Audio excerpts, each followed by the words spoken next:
Muy buenos días. Buenos días. Ahí está. ¿Cómo andan? ¿Bien? Bueno, qué alegría poder decirle al Señor que Él sea entronado en medio de nosotros y Él es Rey. Aunque gente no quiera entronarlo en su vida, Él es Rey y siempre lo será. Y un día toda rodilla se doblará ante el Señor. Esto es una realidad, esto pasará. Qué bueno sería que si no lo hemos hecho hasta el día de hoy, nos anticipemos, ¿no? Nos anticipemos y podamos hacerlo. La semana pasada estuvimos terminando con el libro de Jueces, pero todavía nos queda un relato más por contar para finalizar esta serie. Pero el relato que vamos a ver hoy día es muy distinto a este relato tan tétrico que vimos la semana pasada que nos dejó ahí abrumados. Y sin esta historia que veremos hoy, nuestro conocimiento de la época del tiempo de Jueces puede quedar incompleto.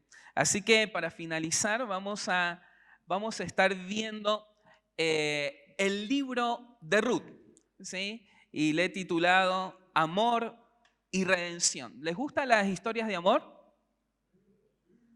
Sí, bueno, qué bueno. Sentía varones que les gustan, ¿no es cierto? Claro, a mí me encantan las películas románticas, más verlas con mi esposa, pero bueno. La realidad es que hay un relato muy lindo ahí en la palabra que tiene que ver justamente con esto. Y después de leer los deprimentes acontecimientos del libro de Jueces, el libro de Ruth se levanta como este solcito que se ha levantado esta mañana, ¿no? Después de frío y tormenta, ¿no? Se levanta ese solcito y así es el libro de Ruth luego de haber leído el libro de Jueces. Hay particularidades de este libro. Ruth ha sido considerada una gema literaria, no solamente por personas que conocen la palabra de Dios, sino por aquellos que no la conocen, que no la asumen como autoridad. En la Biblia hay dos libros que llevan nombres de mujer. Uno es, muy bien, Ruth, y otro, Esther. Qué estudiosos que son, por favor. Muy bien. Y Ruth trata de una mujer gentil que se casa con un judío. Y Esther trata de una mujer, muy bien, que se casa, exactamente, es al revés, ya se me mareó a mí en la cabeza. Muy bien, las palabras que más se repiten en este libro es redimir, redención, pariente, redentor, Noemí. Noemí es el libro que es una de las palabras que más se repite. Y a diferencia del libro de Jueces que cubría, ¿cuánto tiempo de historia cubría el tiempo de Jueces? Aproximadamente, ¿se acuerdan? Muy bien, unos 400 años. ¿Sí? El libro de Ruth cubre aproximadamente unos 11 a 12 años. Es un tiempo cortito. Con respecto al autor y a la fecha y al contexto, podríamos decir que el autor muy probablemente ha sido Samuel, es lo que dice la tradición.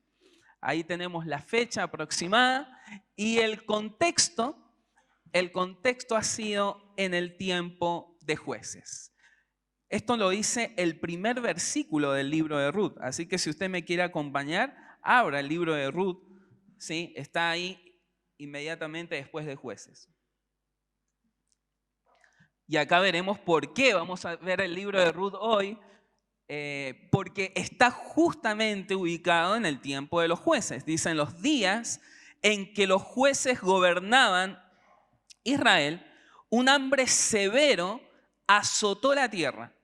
uno de los 13 hambres registrados en el Antiguo Testamento, y casi siempre estos hambres venían a causa de juicio de parte de Dios. Bueno, ¿cuál era el contexto del libro de Jueces? No hace falta, ¿sí? Ya que lo digamos, hemos estado meses viendo el libro de Jueces y sabemos que fue uno de los tiempos más oscuros del tiempo de Israel. La palabra que fue tan fuerte y estuvimos meditando todo este tiempo fue la palabra apostasía, y justamente tenía que ver con darle la espalda a Dios, negar la fe, y sin duda que una de las consecuencias, ¿cuál fue? El hambre.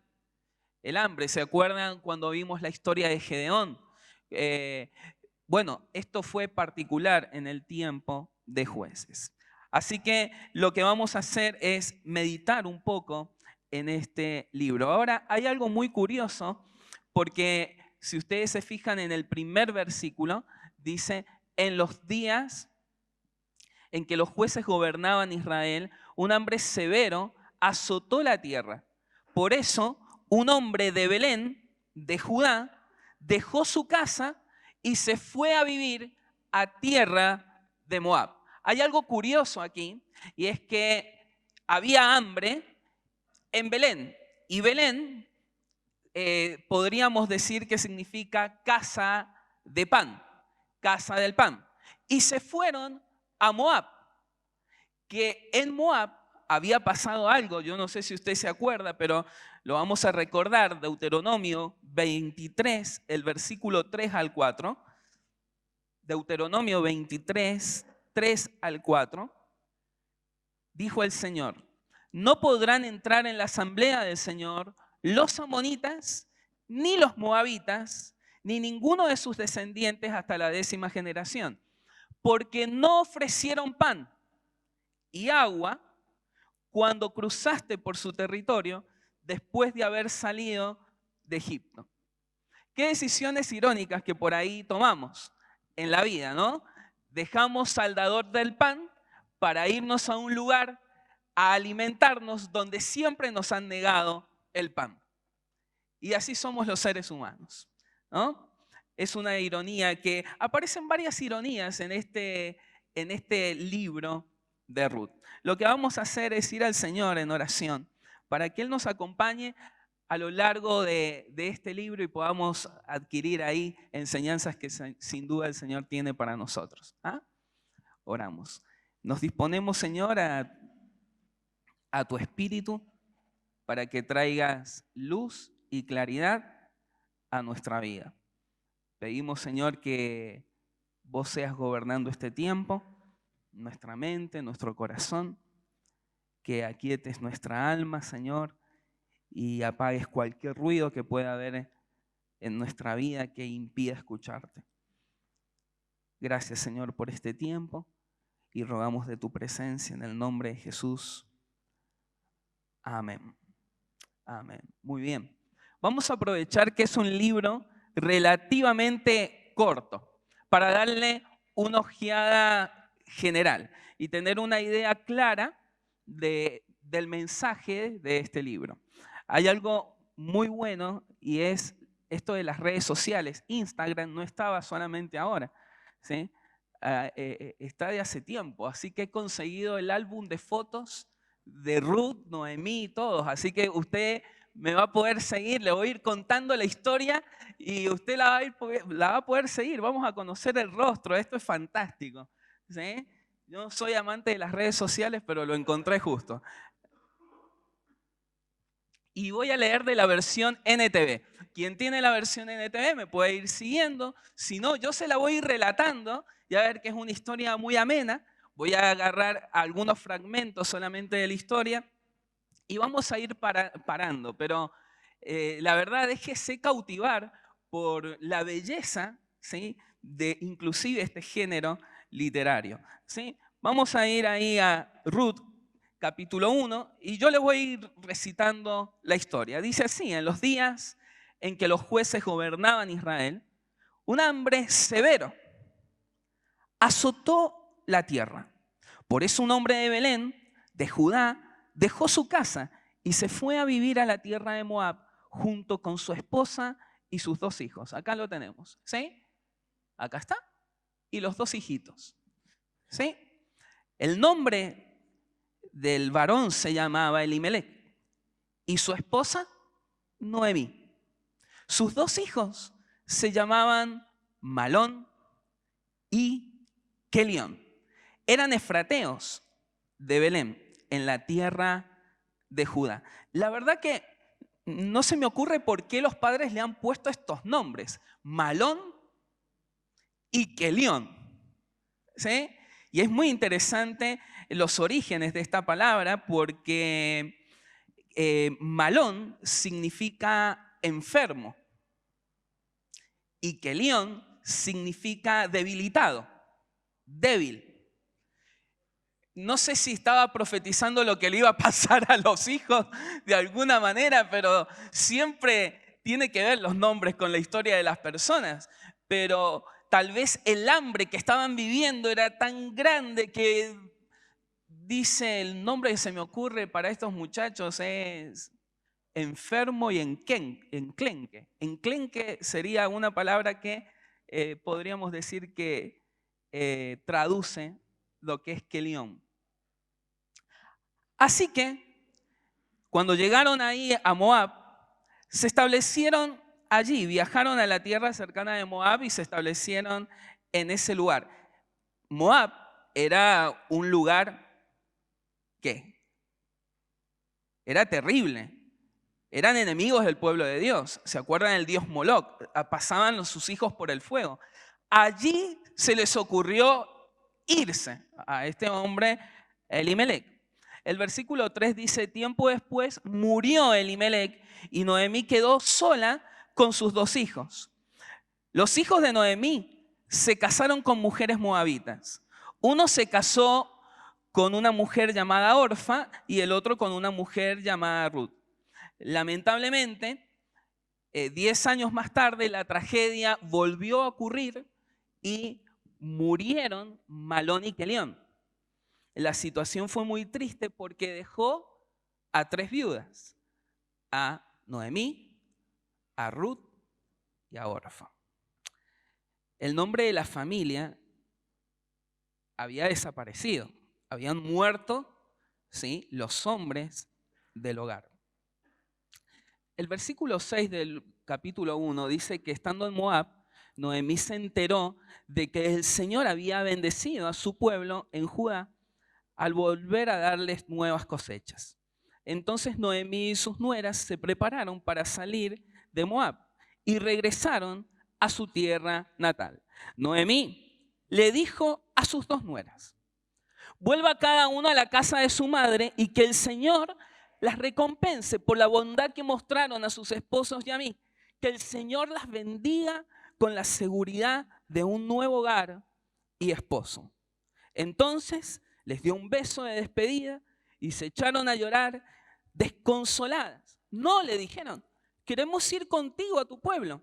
Noemí insistió, no, debes volver a casa, puedes volver a casarte. Entonces volvieron a llorar juntas y Orfa se despidió de su suegra con un beso. Pero Ruth, ¿qué pasó con Ruth? Se aferró. La palabra aferró es una palabra usada inclusive en términos de matrimonio, de pacto profundo. Se aferró a ella con firmeza. Mira, le dijo Noemí, tu cuñada regresó a su pueblo y a sus dioses. ¿Por qué no haces tú lo mismo?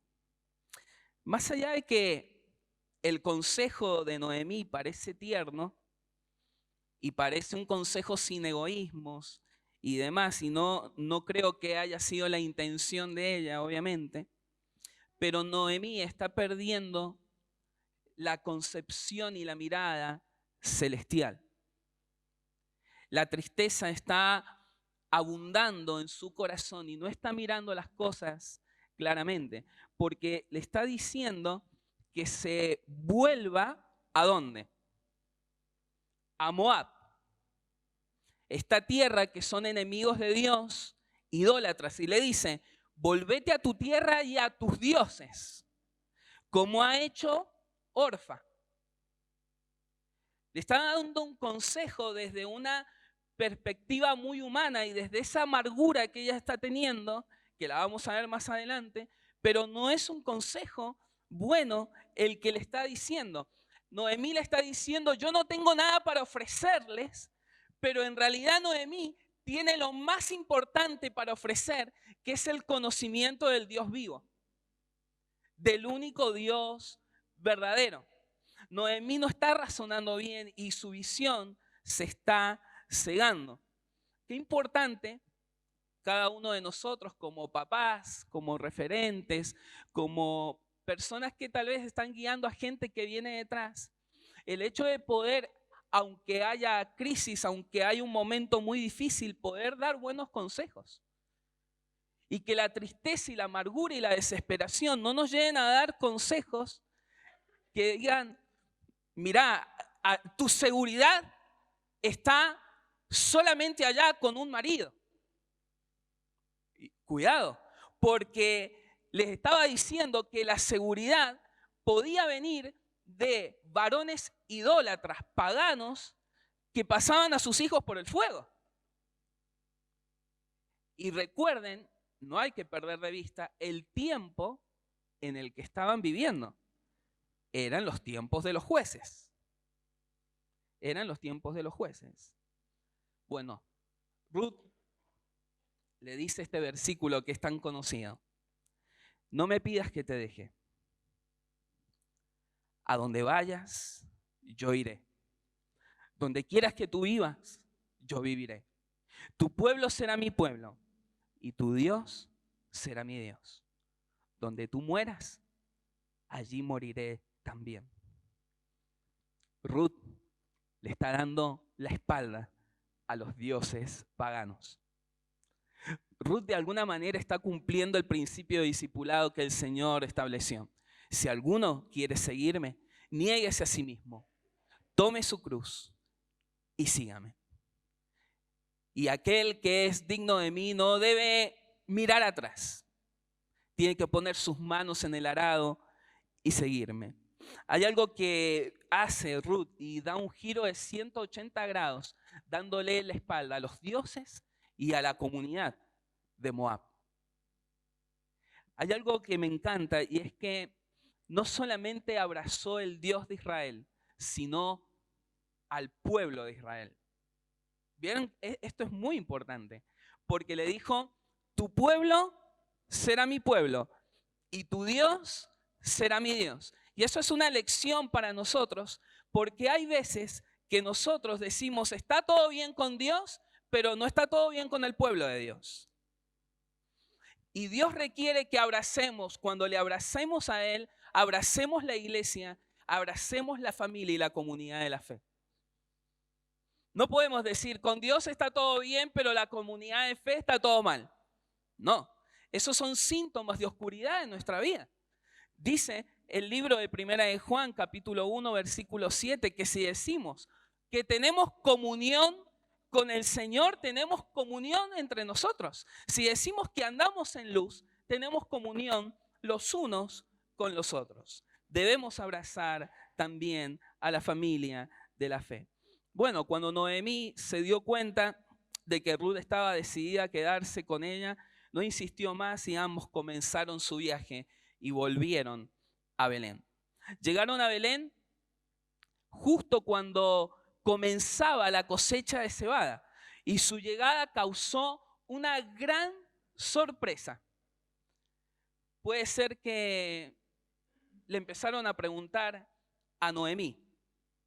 Miren, acá conseguí una foto de Noemí, pobre, la escracharon con la foto. Y ella dijo, no me llamen Noemí. ¿Saben qué significa Noemí? Tenemos una Noemí acá. ¿Sabe lo que significa su nombre, hermana? ¿Ah?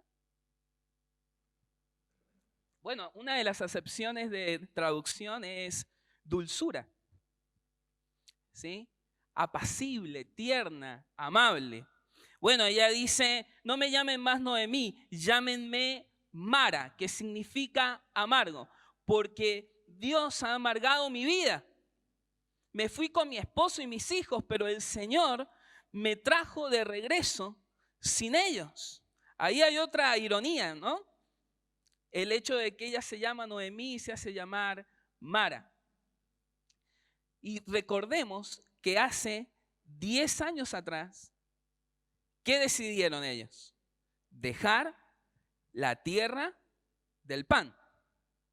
Pero ahora el que tiene la culpa, el que le está amargando la vida, es Dios. Bueno, eso por ahí pasa también en nosotros, que tomamos decisiones y caminos equivocados, nos va mal, y cuando nos va mal, el que nos amargó la vida es Dios. Bueno, pero vamos a ver qué misericordioso que es el Señor.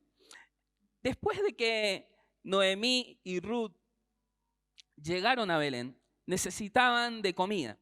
Y había en Belén un hombre rico y muy influyente, y se llamaba Boz. Era pariente, importante este dato, era pariente de Elimelec, el esposo de Noemí. Entonces Ruth le dijo a Noemí: déjame ir a los campos de cebada para recoger el grano sobrante.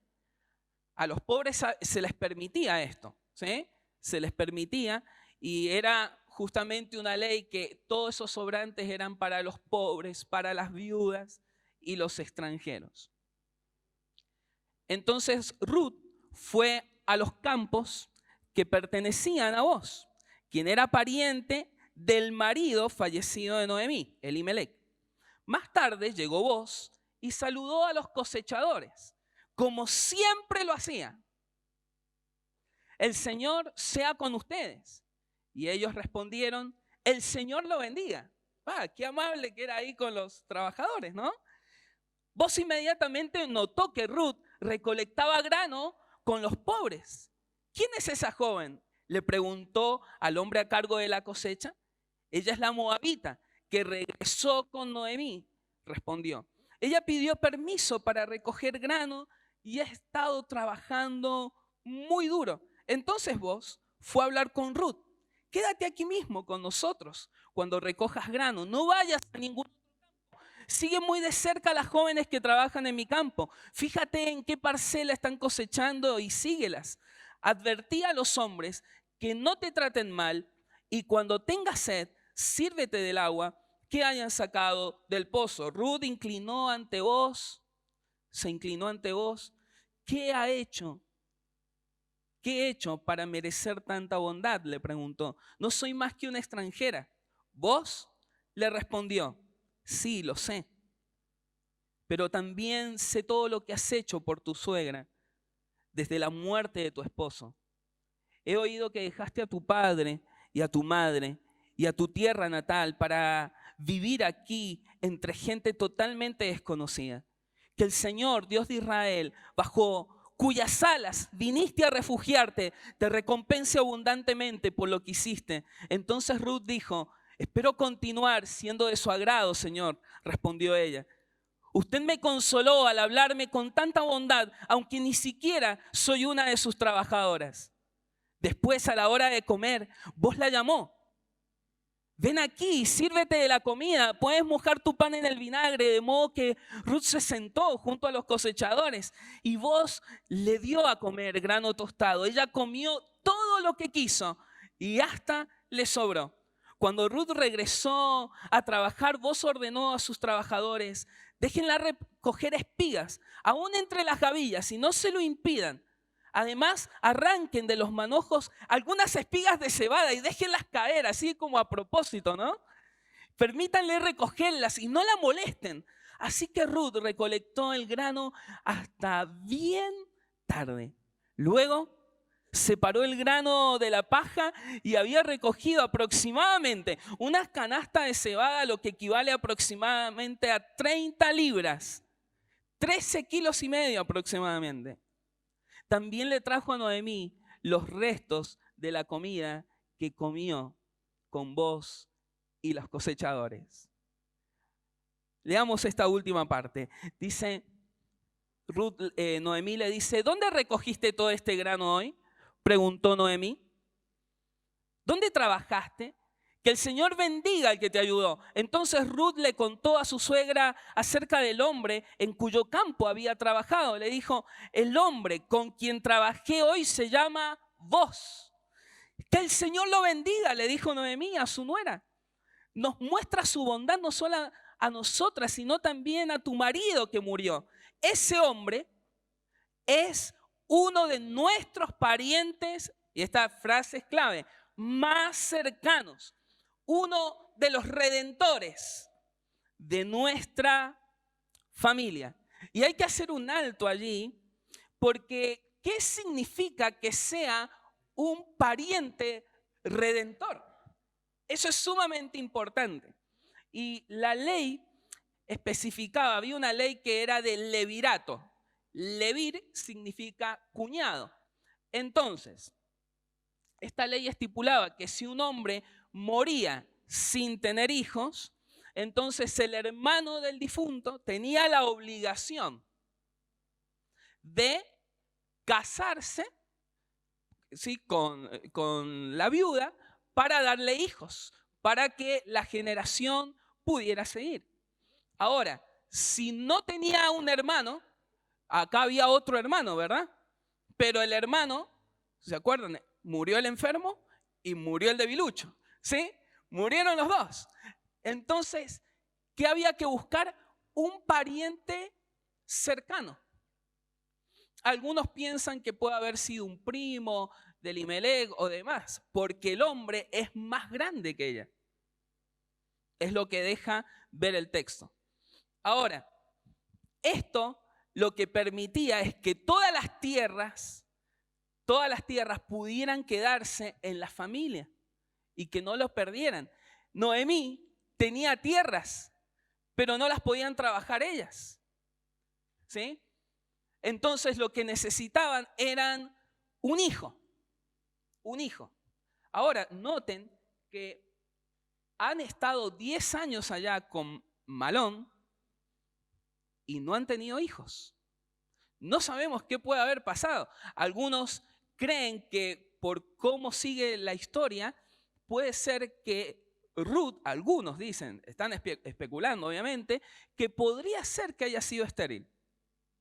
No lo sabemos, ¿sí? Pero 10 años pasaron y no pudieron tener hijos. Algunos dicen que los hermanos tenían problemas, tenían enfermedades. Bueno, son especulaciones. Ahora, seguimos. Bien, qué bonita la foto, es increíble todo lo que subió antes de morir Malón. Muy bien. Y dice, miren acá, estamos aquí, sí. Muy bien. Me perdí yo. Ahí está. Estamos en el capítulo 3. Después de que Ruth había estado trabajando en el campo de Booz durante muchos meses, aproximadamente unos 3 meses, ayudando a su suegra, un día Noemí le dijo a Ruth, preste atención a esto: hija mía, es tiempo de que yo te encuentre un hogar permanente para que tengas un porvenir asegurado. Vos es nuestro pariente cercano y él ha sido muy amable al dejarte recoger grano con las jóvenes. Ellas están apelando, ¿sí?, a la gracia y bondad de vos, pero vos no tienes la obligación porque no es un hermano directo, ¿sí? Esta noche estará aventando en el campo de trillar. Mira, haz lo que te digo. Ahí va el consejo de la suegra. Algo importante, que se llevaban muy bien. Se llevaban muy bien. ¿Eh? No sé por qué dicen que se llevan mal la suegra y la nuera, si acá se llevan bien. Muy bien. No, pero acá no pasa eso, ¿verdad? No se rió nadie. Muy bien. Se llevan todos re bien. Muy bien. Báñate, perfúmate y vístete con tu ropa más linda. Después baja al campo de trillar, pero no dejes que vos te vea hasta que termine de comer y beber. Fíjate bien dónde se acuesta. Sí, por favor. Después acércate a él destapa sus pies y acuéstate allí. Haré todo lo que tú me dices, respondió Ruth. Noemí no le está enviando a seducir a vos, ¿sí? Porque para nosotros tal vez que esto es una propuesta media, ¿qué le pasó el consejo que le está dando, no? Esto puede terminar muy mal, ¿sí? Bueno, tranquilos que va todo bien con las imágenes, ¿no? ¿Sí? Así que los niños pueden seguir mirando, no hay problema. Así que esa noche bajó al campo donde se trilla el grano y siguió las instrucciones de su suegra. Ahora, después de que todo el trabajo duro de este hombre, cuando vos terminó de comer y beber, se acostó al extremo del montón de grano y se durmió. Entonces Ruth se acercó sin hacer ruido, le destapó los pies y se acostó. Alrededor de la medianoche, Boaz se despertó de pronto y se dio vuelta. Entonces se sorprendió. Imagínense, en el medio de la nada, ¿sí? De noche, todo. Al encontrar a una mujer acostada a sus pies. ¿Quién eres?, preguntó. Soy Ruth, su sierva, contestó ella. Extiende sobre mí el borde de su manto, ya que usted es el redentor de mi familia. Hay algo muy bonito acá que dice Ruth, cuando él le dice, extienda sobre mí el borde de su manto. Ella en hebreo usa la misma palabra que usó él antes cuando le dijo, has venido a refugiarte a las alas del Todopoderoso. Ella le dice, extienda el borde de su canaf. Le está diciendo, las alas, ¿sí? Estas alas a las que he venido a refugiarme son las suyas. Es decir, que ella vio en vos al mismo Señor. Entonces vos le dijo, el Señor te bendiga. Muestras aún más lealtad familiar ahora que antes, pues no ha sido tras algún hombre más joven, ¿ven? Que era mayor él, ¿sí? Sea rico o pobre. Este hombre no se aprovecha de Ruth. Para nada, ¿sí? Él es fiel a los principios divinos y tiene dominio propio. Ella se había bañado, perfumado, todo. Estaba en una situación muy vulnerable, en el medio de la nada, la noche, en el campo, y él, nada, es respetuoso. Seguimos. Entonces, esperen que me perdí. Pero aunque es cierto que yo soy uno de los redentores de tu familia, miren lo que le dice. Hay un pariente más cercano que yo. No, que esperemos que sea feo. ¿Sí? Es lo que se nos viene a nosotros. Esperemos que sea feo, que esté muerto, que no quiera saber nada con ella. Bueno, quédate aquí esta noche y por la mañana hablaré con él si está dispuesto a redimirte. Muy bien. Si está dispuesto a redimirte, muy bien, que se case contigo, pero si no está dispuesto a hacerlo, yo lo voy a hacer. Entonces, vos, esperen que me fui, acá, ahí está tratando con este hombre que en la Reina Valera aparece como fulano. Fulano, ¿vieron esto que nosotros decimos fulano o mengano?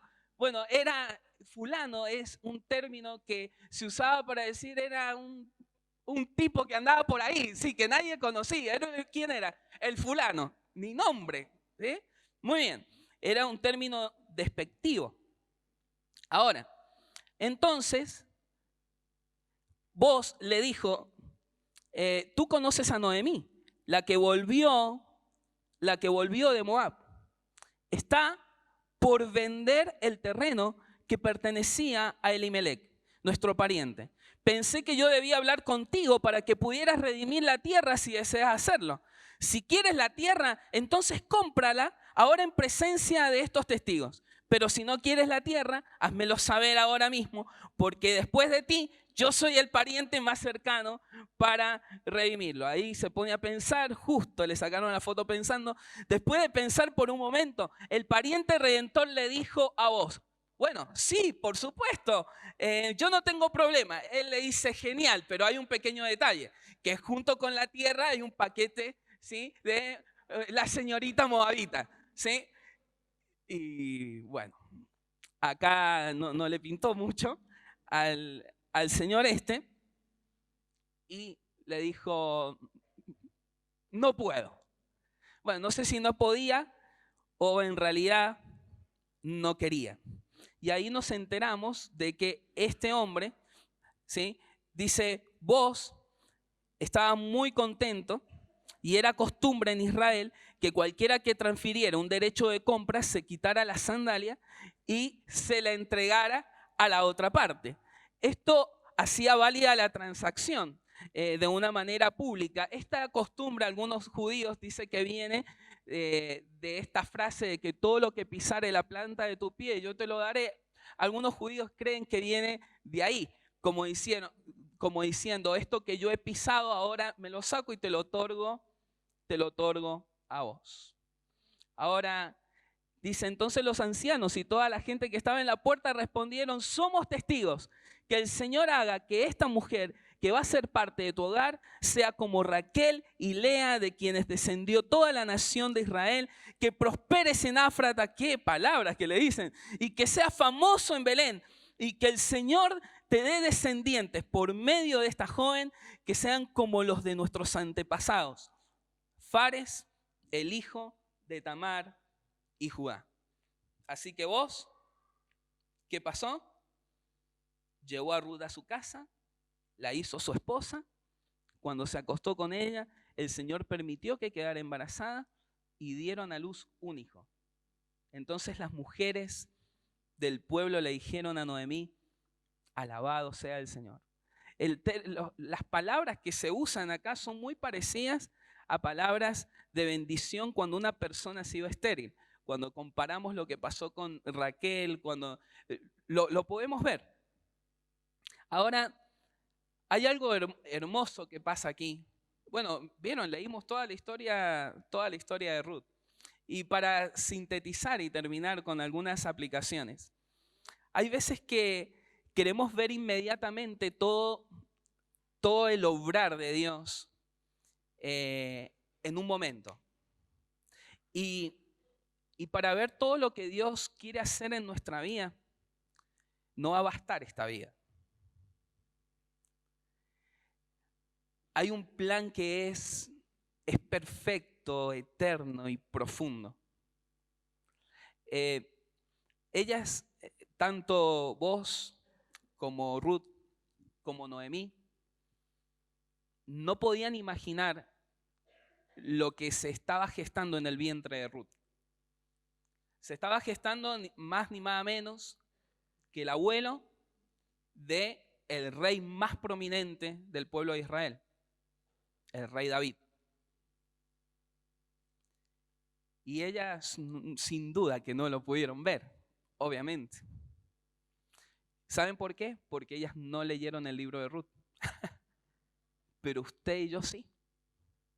Y no pudieron ver, inclusive cuando uno lee la genealogía de Mateo, que ellos iban a ser los canales para que viniera no solamente el rey David, sino el rey de reyes y el señor de señores. Y el Señor tiene estas maneras de obrar que a nosotros nos sorprenden. Usó una moabita del pueblo enemigo del Señor. Y de ahí sacó una perla. ¿Saben quién es vos? ¿Hijo de quién es? De Salmón. No es un pescado. ¿Saben quién es Salmón? Esposo de Rahab, la ramera. También parte de la genealogía de nuestro Señor.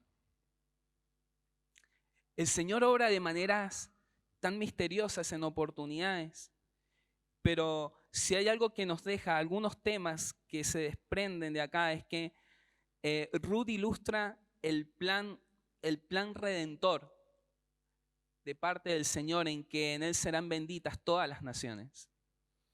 Una cananea, una moabita, el Señor las usó para su plan. Hay algo que también podemos ver y que en Ruth podemos ver grandes expresiones de cómo debe ser un hombre de Dios y una mujer de Dios. Hay algunas características que vemos en una mujer conforme al corazón de Dios. ¿Qué pueden ver en Ruth? A ver si ustedes me ayudan.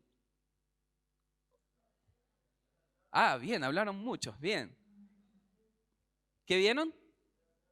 Lealtad, obediencia. Escuchaba, en todo escuchaba a su suegra, que se convirtió en su madre. ¿Sí? Era sumisa, era humilde, era agradecida. Me encanta esa virtud de agradecimiento constante. Ella no deja de dar gracias. Vos extiende su favor y ella se humilla y dice: ¿por qué has actuado con tanta bondad? ¿Cómo actúa usted ante los gestos de bondad de los demás? ¿Damos gracias o pensamos que lo merecemos? Debemos ser agradecidos en todo, y eso se ve en ella permanentemente. Hay algo que también expresa este libro, y es el carácter de un hombre conforme al corazón del Señor. Este hombre era un varón esforzado. Usted lo ve desde que aparece, desde el capítulo 2, lo ve al capítulo 4 trabajando. ¿Lo notó eso? Y se le suma que trabajaba con esfuerzo. Y este hombre era un hombre rico, pero se nota por lo que deja ver el texto que era un hombre que había adquirido todas esas ganancias trabajando. En el medio de la noche estaba trabajando él, no sus empleados. Él estaba allí en el campo trabajando. Era un hombre respetado. Cuando llega, él era el dueño de ese campo, los empleados le dicen: que Dios te bendiga. Sí, tiene una buena reputación entre ellos. Es un hombre sencillo. Él come con sus empleados, ¿lo ve? Está comiendo ahí con ellos. Y invita a una moabita a que se siente allí. Es un hombre devoto. Es un hombre que teme al Señor. Porque él se reconoce a sí mismo como un instrumento de parte de Dios para cobijar a esta mujer. Es un hombre generoso. Notó que siempre, cada vez que se iba Ruth, le daba comida, sustento para ella y para su suegra. Era un hombre íntegro, porque conocía las leyes del Señor, pero también las cumplía. Era un hombre protector. Permanentemente se ve en el capítulo 3 que le dice a los demás: nadie la moleste, nadie la moleste. Y no lo hace de manera intimidatoria, porque en realidad cuando usted lo ve, los demás lo respetan a él. ¿Por qué les doy todas estas características? Porque de alguna manera, ¿recuerdan la semana pasada? Se presenta como un contraste de este levita que vimos la semana pasada. Y él se levanta como un hombre, ¿sí? También que valora la verdadera belleza. Fíjense las cosas que él, por las cuales alaba a Ruth, no tiene nada que ver con lo físico. Es un reflejo del Señor. Bueno, creo que si las chicas anotaron y los varones anotaron, ahí nos sirve para buscar, ¿sí? Buscar entre los hijos del Señor características de lo que debo ver en una persona. Es más, él le dice que ella es una mujer virtuosa. Esta mujer es una bendición. Ruth es una bendición. Las mujeres hablan de Ruth diciendo: esta mujer es mejor que 7 hijos. Todos la alaban. ¿Por qué? Porque ella también es íntegra. Y finalmente, si hay algo que retrata el libro de Ruth, es el carácter, no solamente de vos, no solamente de Ruth, sino de nuestro Redentor. Nuestro Redentor, el Señor Jesucristo, es alguien tierno, compasivo. y podemos venir a sus alas a refugiarnos todos. Aún en nuestras miserias y aún siendo enemigos de Dios, como los moabitas, Él extiende sus alas para todo aquel que quiera venir a ampararse bajo sus alas. Dice el Salmo 57, ten misericordia de mí, oh Dios, porque en ti ha confiado mi alma y en las sombras de tus alas yo me ampararé hasta que pasen los quebrantos. Recuerden que el Señor es un lugar seguro. Esta mañana estaba meditando y el Señor me hacía pensar que Él es un redentor que nos ve. En una de las fotitos que estaban ahí, estaba vos viendo atrás de un árbol a Ruth. Y se dieron cuenta que Él conocía toda la historia de Ruth. Y hay veces, no sé si le ha pasado, que uno dice, ¿será si Dios me estará mirando ahora?